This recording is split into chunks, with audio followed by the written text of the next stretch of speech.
travelers from other states to self-quarantine to reduce importing COVID-19 into Texas. And we also reduce large gatherings of people to better slow the spread of the coronavirus. Also, I deployed more than 3,000 Texas National Guard. They will be operating 25 mobile COVID testing sites across Texas, as well as 3 fixed testing sites in Houston, Huntsville, and Kingsville. They are operating 9 PPE distribution sites, and they deployed a team that manufactures more than 500,000 N95 masks each day. They've already made more than 6 million of those masks. And they're also helping Texas families. They've deployed almost 1,000 National Guard to prepare and serve meals at food banks across our state. Now, we also are working for those who are filing unemployment claims. We have provided the Texas Workforce Commission with desperately needed help to respond to the record-breaking unemployment claims that have been filed, with new hires, as well as volunteers that have been offered up by both the Texas House and the Texas Senate, as well as from state agencies. We have more than tripled the Texas Workforce Commission staff to more than 2,000. More than 1.9 million claims have been filed, but now more than 1.6 million have been processed, and over $2 billion has been paid out in unemployment benefits. Now, our goal, of course, is to get those Texans back to work, and that is what today is all about. My executive order to stay at home that was issued last month is set to expire on April the 30th. That executive order has done its job to slow the growth of COVID-19, and I will let it expire as scheduled. Now, it's time to set a new course, a course that responsibly opens up business in Texas. We will open in a way that uses safe standards for businesses, for their employees, as well as for their customers. Standards based upon data and on doctors. I want to thank the Strike Force team led by James Huffines, working with a board of advisors and consulting with doctors to hone best practices that allow as many businesses as possible to open in ways that contain the spread of COVID-19. I also want to thank the Lieutenant Governor, the Speaker, as well as all of our legislators. And I especially want to thank our team of medical professionals who have spent countless hours providing input about the safest ways that businesses can operate. That team includes Dr. Hellerstedt, the Commissioner of the Department of State Health Services. It includes Dr. McClellan, a former head of the FDA and the former head of Medicaid and Medicare for the United States.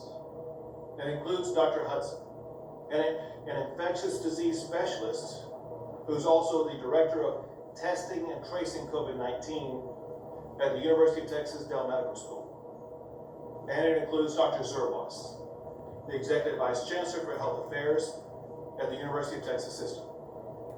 Additionally, I remain in regular contact with Dr. Birx as well as with the CDC. And we will continue to depend upon these experts as we move forward to safely open Texas for business. There's a reason that all businesses in Texas cannot open all at once. We've already seen precautionary tales of what can happen when things reopen. There have been reports that China is now having new outbreaks. Singapore is having a second wave that's bigger than its first wave. There's coronavirus expansion in places like Hong Kong and Japan. The deal is, It's a fact. It's hard to get rid of this virus because it is so contagious.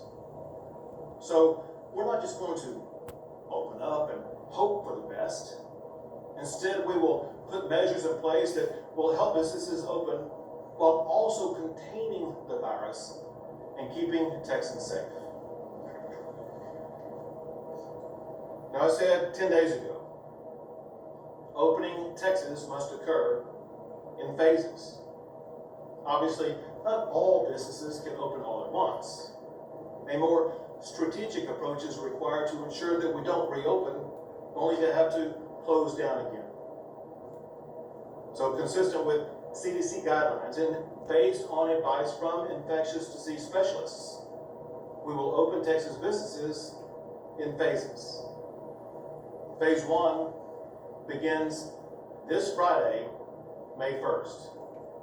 If we can contain the spread of COVID-19 during that time period, we can move to phase 2 as early as May the 18th. Phase 2 will open more businesses and allow the businesses open in phase 1 to expand their operations. We need to see 2 weeks of data to confirm no flare-up of COVID-19.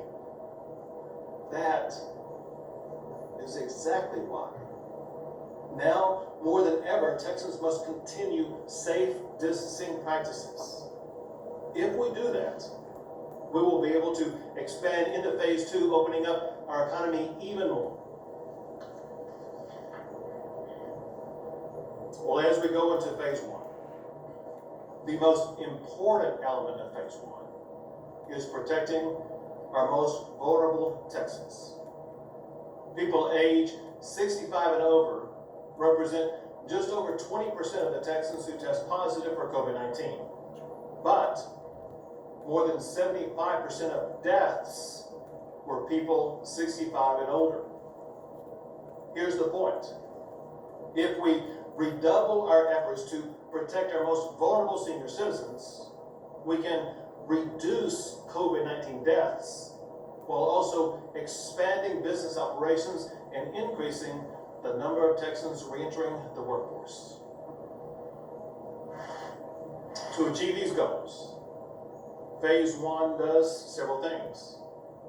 It emphasizes the importance of vulnerable populations remaining at home if at all possible. If they need to get out, businesses should make special accommodations to limit the exposure that our vulnerable population has to people who may have COVID-19. We will also redouble our efforts to protect seniors in nursing homes and other senior living facilities. That includes things like better infectious disease protocols at senior living centers. The bottom line is this: the more we do to protect our vulnerable senior population, the faster we can safely open business in Texas. Next is a list of the businesses that can open safely on May the 1st.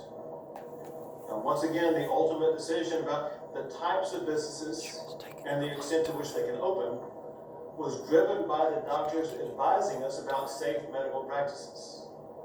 Those doctors also prescribed health guidelines for businesses, for employees, and for customers. Those protocols focus on minimizing the spread of COVID-19. They are contained in this book. They can also be found at gov.texas.gov/OpenTexas. So with my new executive order, all retail stores, restaurants, movie theaters, and malls can reopen May the 1st. Now, to minimize the spread of COVID-19 during phase 1, on the advice of doctors, I am limiting occupancy to no more than 25%. This is a proven business strategy. It's exactly the type of practice successfully used by H-E-B and Home Depot. The extent to which this order opens up businesses in Texas supersedes all local orders. If phase 1 works while containing COVID-19, phase 2 will expand that occupancy to 50%. Further increases will be allowed in the future so long as COVID-19 remains contained. Something important to remember: this order allows these businesses to reopen. It does not require them to do so. If a business owner feels unsafe opening at this time, or for other reasons doesn't want to reopen, there's no requirement to do so. Additionally, all museums and libraries can open under the same 25% capacity. However, interactive areas of museums with hands-on exhibits must remain closed at this time. And again, this is permission to open, not a requirement. Some libraries and museums are operated privately or by local governments or universities. It's up to them to decide if they are able to open.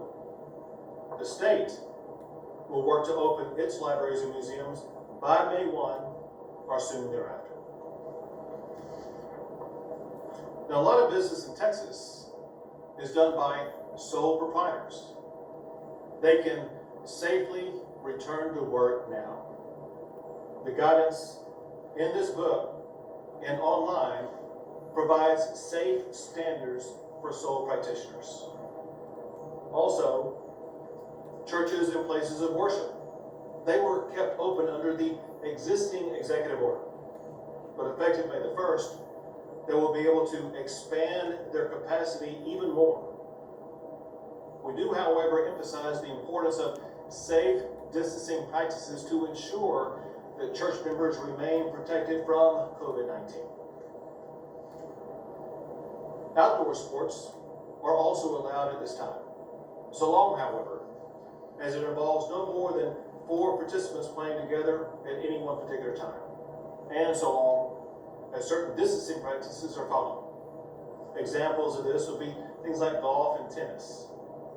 If COVID-19 can be contained in phase 1, the goal would be to expand the number of participants in phase 2 to allow even more sporting activities to be engaged in. Doctors, nurses, and dentists, they need to get back to work. But even more importantly, patients need to get in to see those doctors, nurses, and dentists. So, all licensed healthcare professionals are allowed to return to work with few restrictions. However, all licensed hospitals still must reserve 15% of capacity for COVID-19 patients. All of these things I've outlined are in addition to the many parts of our economy that never shut down. Our farmers and ranchers, grocery stores and drugstores and hardware stores, our home builders and realtors, manufacturers, construction workers, car dealers, banks, and gas stations all have continued to operate. Those and other essential services will be allowed to continue to operate as they have. Now, one thing we all know, Texas is a big state with a very diverse geography. The fact is, not all counties are alike, and not all counties are affected the same by COVID-19. As our medical team explained, even in low population counties, COVID-19 can still spread very rapidly. Moore County and Donnelly County are just 2 examples of that. So, to protect rural counties from the spread of COVID-19 and to prevent counties with little or no COVID-19 from being punished, a different standard can apply to counties with 5 or fewer cases of COVID-19. This would include almost half of the counties in the state of Texas. For those counties, they must comply with all of the safety standards outlined by the doctors. But for all business activities that have been limited to a 25% capacity, in the counties with 5 or fewer COVID-19 cases, they can increase their capacity to 50%.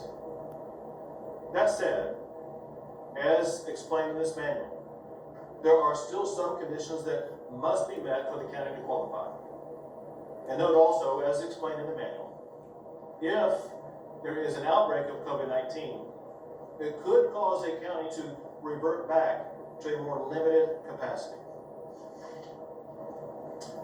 Now, there are some businesses that I want to open, that Texans want open, that the doctors advised were simply not safe enough to open at this particular time.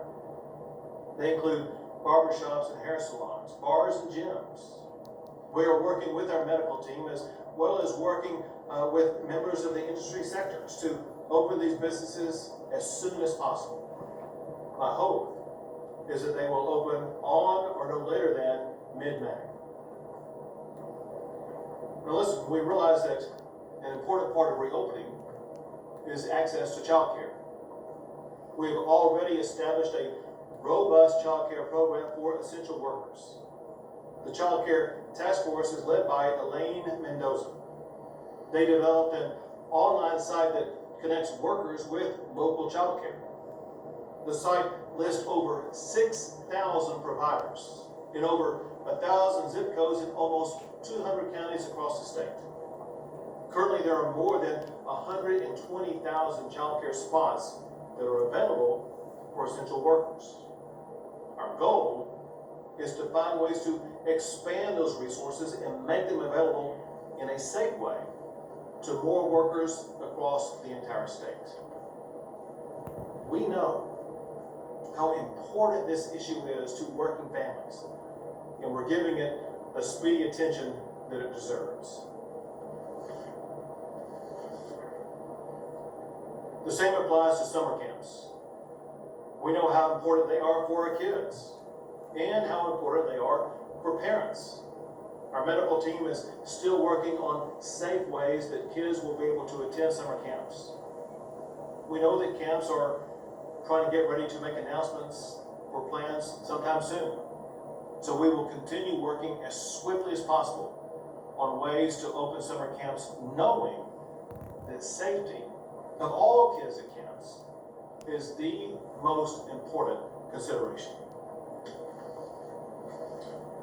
Now, a core part of opening up safely is having an effective testing and tracing process, a process that can quickly identify any flare-ups in COVID-19. We have already developed a robust testing and tracing program to help identify others who may have been infected. Phase 1 of our tracing program is already completed. It mobilized a team of more than 1,100 state and local contact tracers. It created a contact tracing IT application. It set up a COVID-19 contact tracing call center. Phase 2 of that program begins today. During the next 2 weeks, they will add another 1,000 tracers. They will deploy the contact tracing application statewide and deploy statewide the COVID-19 contact tracing call center. Phase 3 of the program will use the month of May to build a team of 4,000 contact tracers. Here's what the team does. They test for those who may be affected. They then help isolate those who test positive. Then they try to locate everyone who has been in contact with the infected person. And then they work with them to self-isolate for 14 days. What that process does is it will box in the expansion of COVID-19. This process will be bolstered by an increase in testing. When you aggregate all of the tests run by the state and local governments with the rapidly increasing number of tests run by the private sector, we should easily exceed our goal of 25,000 tests per day. Well, I had the opportunity to talk to Dr. Burks about this plan, and I sent her a copy of it. And she said the Texas plan was great. I want to join governors from across the country from both parties in thanking President Trump for all they have done to help our state. They truly have been available to us on a 24/7 basis. Now, safely opening Texas for business requires 4 things. 1, a commitment to continue safe distancing practices that reduce the spread of COVID-19. 2, reliance on doctors and data to provide the safest strategies. 3, a focus on protecting the most vulnerable from exposure to COVID-19. And 4, a reminder that it is entrepreneurs who drive the Texas economy. They need to be unleashed to restore livelihoods while all of us remain focused on protecting the lives of our fellow Texans. We are Texans. We got this. Next, I turn to James Huggins. Thank you, Governor. Well, over the past few months, our state has faced unprecedented challenges. But with your leadership, combined with the incredible resilience of Texans across this state, we have made tremendous progress in our fight against COVID-19. We know that we need to get the Texas economy back on track. We also know this can only be done if we contain the spread of COVID and keep Texans safe. And Governor, by your actions today, it is a major positive step forward to accomplishing this mission. And I'd also like to thank our doctors and our medical experts, Dr. Hellenstadt, Dr. McClellan, Dr. Zerwas, and Dr. Hudson. They have worked very hard, as the Governor said. And I would like to thank all members of our Strike Force team who have spent many hours giving us input.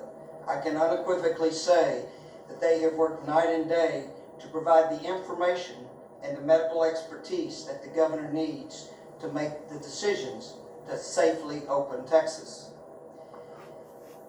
Their input will continue to be looked at as we go forward on a daily basis.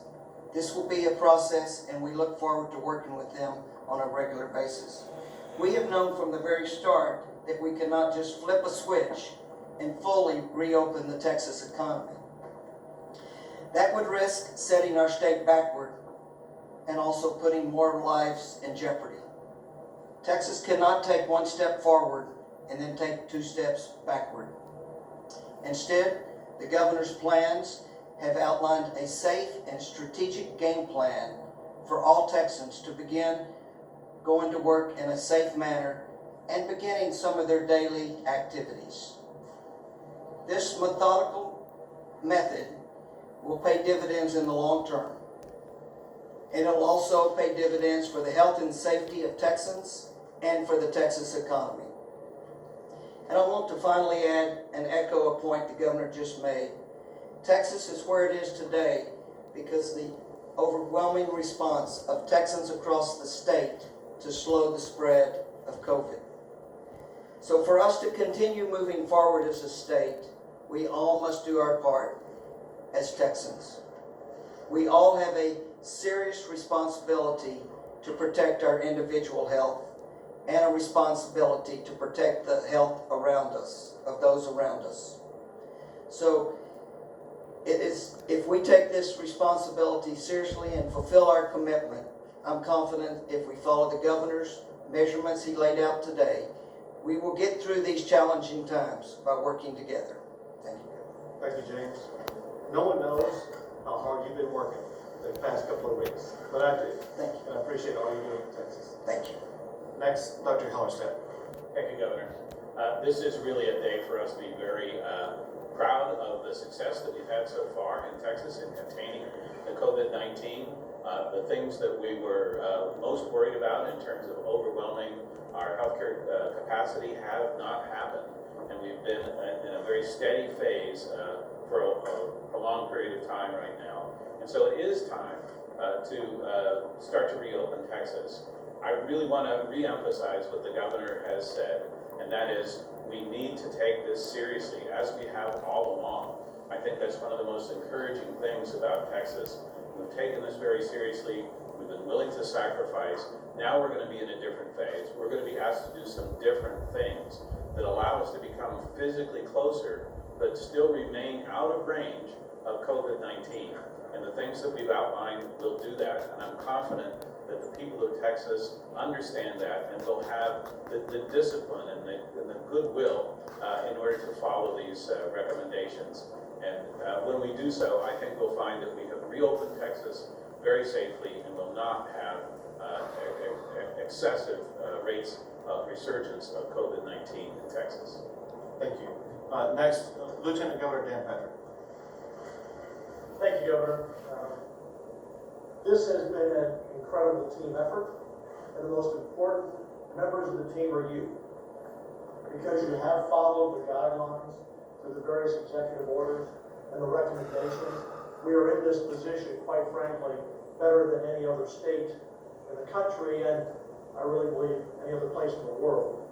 And so now it's incumbent upon you, as has been said, to continue the social distance, wear a mask.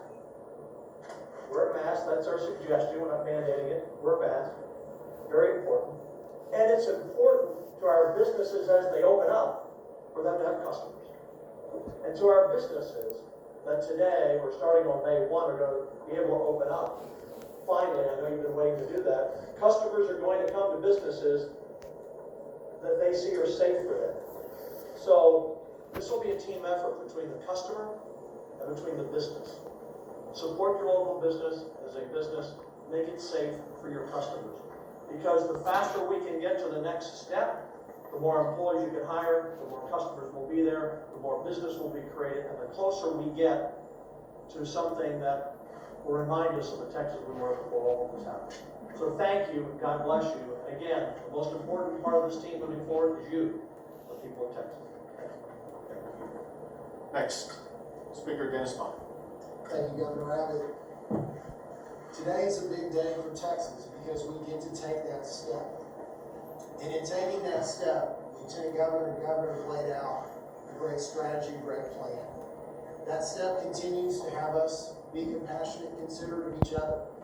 That continues to be patient with each other as businesses open and we enter those businesses. With limited capacities, we're going to have to show patience for those business owners. We're going to have to show patience for those that are trying to get into those businesses with us. We're not there, but we are on the way to getting there. We must continue our social distancing. We must continue our consideration of others. And we must remember that we may not find ourselves as vulnerable as others, but we have compassion for the most vulnerable of our society. And in Texas, the most vulnerable are dying at a higher rate than the rest of us. And that's what we must remember as we reopen Texas, is that our goal is to support our seniors and keep them healthy and keep them alive. And the reality of it is, this is a great roadmap that we've taken from the White House, the Governor Abbott, and the strike force have put into place for Texas. And if we follow this roadmap, Texas will be back to being Texas. Thank you, Speaker. And now, Chief Nim Kidd. Thank you, Governor. As we reopen Texas, our focus will be on three things. One is to continue to support testing and the expansion of those testing locations through our personal protective equipment supplies and regional supply chain. Supporting our local elected officials out there on the front line with first responders and healthcare workers. And Governor, continuing to look out on the horizon for other threats that face our state and our local scope of business. So we remain intact as we reopen our emergency management teams ready to go. Thank you, Chief. We'll take a few questions. Governor Chris Gutierrez here with KPRC TV out of Houston. You know as well as I do, it doesn't matter what numbers you show, what data you show, there will always be people on the other side who feel this is too early. What would you like to say to them? We wanted to make sure that we were able to open up as quickly as possible, but as safely as possible. And these are decisions that are the result of tremendous input by the best possible medical team. And we would not be making a decision to open up Texas without that medical advice. We believe that these are the safe strategies, candidly proven strategies. Here's an easy example. We want to open up stores to a 25% capacity. That's the way that stores like HEB and other hardware stores have been operating under for the past month, while we have been able to reduce the spread of the coronavirus. I believe we can re-engage our economy while still containing the coronavirus using these proven strategies.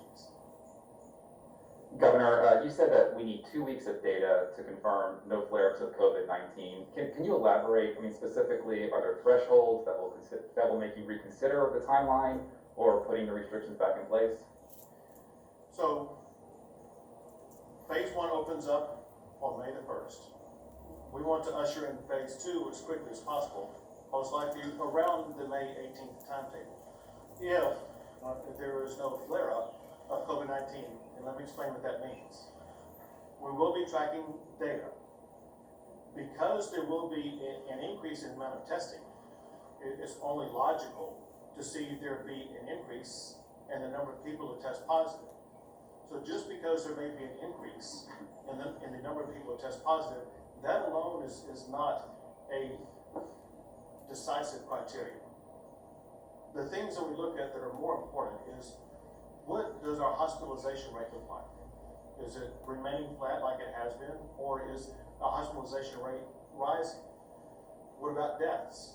We've seen a slow decrease on average in the number of deaths for the past few weeks. Does that trend continue, or does it spike up?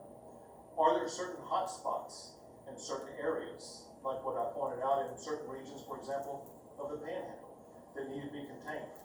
So there's no one single factor we look at. We look at all of the data and consider what the data means, and then we consult with our medical Well, I team was about hoping what we that could data go to the means. end of May, And through Charles. that, we make a decision about whether or not we are able to go into phase 2.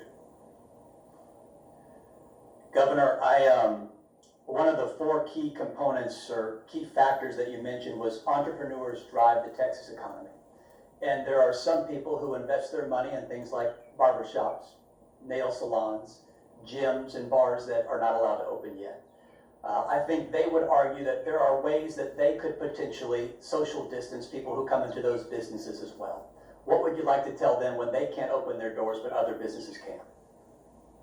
We want hair salons, barbershops to open up ASAP. Most people wanted them open weeks ago. And candidly, I think their customers may want them open even more than the business owners want them open. So here's a factor that was looked at that we just need to work our way through. And that is, we do have strategies to avoid having customers come in and aggregate together. The strategy would be to have one customer in per salon worker. But the fact of the matter is, they remain very physically close to each other. I realize they will be wearing masks, but the goal is just to find safe ways in which people can work in close contact with customers while preventing the spread of COVID-19. We think we have some potential solutions. Let us continue to work on it, but we want continued input and best practices and strategies from all of those salons. But can you understand their frustration? Absolutely. Especially when you go into a grocery store and you're in the produce aisle and you're just feet away from someone else who's not wearing a mask? No doubt it's frustrating, which is exactly why today's announcement is not an end of the work. We go to work this afternoon on working on solutions for more businesses to open like hair salons. Governor, going forward, will anything more be done to increase monitoring of African American communities, which have been disproportionately hit hardest by this? We are evaluating that, and we are looking forward to working with legislators on trying to formulate strategies that will help us be able to track and monitor and respond to that more effectively. I couldn't help but notice the Lieutenant Governor mentioned that he suggested people wear masks, not mandate, but suggested it. Today in Harris County, as you know, the largest county in our state, 3rd largest county in the country, the county judge mandated that people in Harris County start wearing masks. This happens on the day that you announce big plans to reopen parts of our economy. Some people will hear this and say there's a disconnect, and to that you'd say what, Governor? Well, first, as we lay out in this booklet, page after page after page, we strongly recommend that everyone wear a mask. However, it's not a mandate, and we make clear that no jurisdiction can impose any type of penalty or fine for it to be encouraged. But by my executive order, it supersedes local orders with regard to any type of fine or penalty for anyone not wearing a mask. Governor, you said that we should easily exceed our goal of 25,000 tests per day. Precisely when will that happen, and is that a minimum requirement? Does this plan only work if Texas is testing 25,000 people a day? I'm going to answer this in part, but ask Dr. Hellerstedt to answer in part also. I will in part tell you what he's told me, and that is, for one, getting up to 25,000 tests is something that should occur early on in the May timetable that we're looking at as we work our way through phase one. The additional tests will be coming in part from the massive increase in the amount of tests being provided by the private sector. Right before coming out here for this, I was on a telephone conference call with the president as well as with Dr. Burks, and they were explaining the increased capacity coming from the private sector to provide those tests. 25,000 is a number that has been provided in part by Dr. Hellerstedt as well as the other doctors on our team, and I will let him explain his analysis there. Thank you, Governor. Yes, we've looked at the testing capacity around the state, both in the public health system and in the private system. And we believe that we will have available to us 26,000 tests per day. The other encouraging thing is that part of that call that the governor was on, the federal government that is committed to solving some of the supply chain problems that have been limiting some of our ability to test. And they're specifically talking about the testing collection kits and the viral transport media that goes with it, and in some cases, the personal protective equipment that's required to obtain a good test. So when those scarcities ease, we will naturally be able to ramp up in the amount of testing that we're doing. And again, we believe that we have within our grasp the ability to do 26,000 a day. I'd like to add to that, though, it's not just about the testing. The important thing that the governor talked about today is the fact that we're putting in place and beginning to make more robust every day our contact tracing capability. So in other words, when somebody tests positive, there will be a system that can be used statewide so that we can reach out to that person who's tested positive, understand where they have been, who they might have exposed, and then in turn, reach out to those same people. And that is a powerful tool in containing any outbreaks of COVID-19. So it's not just the testing, it's also the contact tracing as well. And we're very happy to see that we were able to bring this new system online, the number of new workers that the governor talked about, and again, that information technology, that computerized system, if you will, that will enable us to coordinate and track and work with our local partners, our city and county local health departments, in order to have much more robust contact tracing in the future. Governor, I have seen at least one poll that shows Texans would like to continue shelter-in-place orders. I'm sure you've seen the poll that I'm referring to. Did that weigh into your decision in talking about that? The goal was to find strategies that would ensure both safety of the public as well as control of the spread of the coronavirus and allowing businesses to open up as much as possible. But understand this, I know there are people who are still concerned about this. There's no requirement that those people